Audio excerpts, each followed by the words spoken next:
एको ब्रह्म द्वितीयो नास्ति, ये हमारा वेद वाक्य है कि ईश्वर एक है। और इस बात से सभी सहमत है कि ईश्वर एक है, पर ये बात मानते कौन है? ब्रदरहुड जिसे कहा जाता है वह तब तक कायम नहीं हो सकती जब तक कि हमारे में फादरहुड नहीं हो। सभी एक दूसरे के भाई तब तक नहीं होंगे जब तक कि सबका पिता एक नहीं होगा।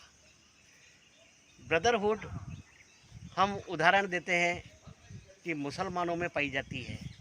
एक आवाज़ पे सब मुसलमान एक स्थान पे इकट्ठे हो जाते हैं, तो वो ब्रदरहुड उनमें इसलिए कायम है कि उनमें फादरहुड भी है। वो ला इलाहा इल्लल्लाहु मुहम्मदुर रसूलुल्लाह, यानी कि अल्लाह एक है। मोहम्मद तो उनका रसूल है जो उनका पैगाम लेकर के इस दुनिया में आया था। बाकी कोई दो अल्लाह नहीं है, अल्लाह एक है। जब उनका एक फादर है तो सभी एक ब्रदर है। ब्रदरहुड इसलिए कायम है कि फादरहुड कायम है। इसी तरह से ईसाई लोग हैं, उनका जो एक ईश्वर है उसके अलावा वो और किसी दो तीन ईश्वरों को नहीं मानते हैं, तो इसलिए ईसाई लोगों में भी ब्रदरहुड कायम है। परंतु हमारे हिंदू धर्म की ये विडंबना है, कहते हैं कि अनेकता में एकता, पर एकता है कहाँ? हमारे में वो दिखाई नहीं देती है। हिंदू धर्म, इसके बारे में कहा जाता है कि हम सत्य सनातन धर्म की वापस स्थापना करेंगे, उसका शासन लाएंगे, इस देश को हिंदू राष्ट्र बनाएंगे। पर हम कैसे बनाएंगे जब तक हम एक नहीं होंगे? हम विभिन्न संप्रदायों में, विभिन्न विचारधाराओं में, विभिन्न समुदायों में और पूजा पद्धतियों में, विभिन्न गुरुओं में, विभिन्न ईश्वरों में इस तरह से बटे हुए हैं कि हमारे में ब्रदरहुड है ही नहीं। हिंदुओं में ही अगर हम लें तो शैव अलग है और वैष्णव अलग है। जो शिव को मानते हैं वो कृष्ण और राम को नहीं मानते हैं, जो राम कृष्ण को मानते हैं वो शिव को नहीं मानते हैं। फिर उसके बाद में निराकार उपासक है और साकार उपासक है। आर्य समाज वाले मूर्ति को नहीं मानते हैं।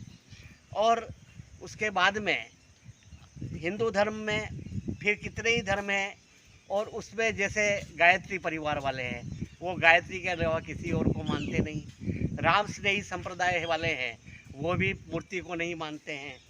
फिर राधा स्वामी सत्संग वाले, वो अपनी डबली अपना राग अलग अलाप रहे हैं। सत्य साईं और शिरडी वाले साईं, दोनों साईं भक्त कहते हैं कि सबका मालिक एक, पर वो दोनों अलग अलग है। जो शिरडी वाले को मानते हैं वो पटपूर्ति वाले को नहीं मानते, पटपूर्ति वाले को मानते हैं वो शिरडी वाले को नहीं मानते। उसी तरह से जैन धर्म में एक महावीर स्वामी, उससे पहले 23 तीर्थंकर और हुए, परंतु महावीर स्वामी जो है वो जैन धर्म के सबसे मानने वाले, सभी जैन धर्म वाले महावीर स्वामी को मानते हैं, पर सभी एक झंडे के नीचे नहीं है। कि इस गांव में साहब इतने घर तो चौथमल जी महाराज साहब के हैं, इतने घर नानालाल जी महाराज साहब के हैं, इतने तेरापंथियों के हैं, इतने दिगंबरों के हैं। अभी बड़ी खुशी की बात है कि महावीर स्वामी का जन्म दिवस जो है वो समस्त सकल जैन समाज ने एक साथ मनाया, पर वो एक दिन की बात है। इसके बाद में फिर वापस उनकी पूजा पद्धतियाँ अलग अलग हैं। यदि कोई स्थानकवासी पूजा संप्रदाय की, जैसे लोड़े साथ बड़े साथ होते हैं, आपस में शादियाँ करने में भी परेशानी आती है कि जो बच्ची पैदा होने से बड़ी होने तक स्थानक में जाती थी, और यदि किसी मंदिर मार्गी से उसका विवाह हो जाए तो पूजा प्रचलन वगैरह में उसको परेशानी आ सकती है। तो इस तरह से हम एक धर्म में भी अनेक धर्मों में बटे हुए हैं। तो जब तक हमारा फादरहुड एक नहीं होगा, और वो संभव भी नहीं है कि जिस तरह से हिंदुओं को सभी को एक ईश्वर की कल्पना करें कि हम एक ही ईश्वर को मानेंगे, तो ये कैसे संभव होगा?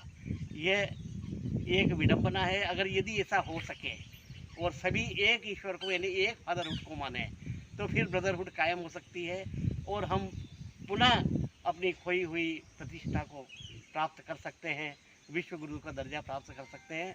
परंतु जब तक हम इन नैरो डोमेस्टिक वाल जिसे कहते हैं, सांप्रदायिकता की खाई, जाति की खाई, ऊंच नीच की खाई और अलग अलग इन खाइयों को जब तक नहीं पाटेंगे और एक झंडे के नीचे एक ईश्वर का नाम देकर के इकट्ठे नहीं होंगे, तब तक हम शक्तिशाली नहीं होंगे।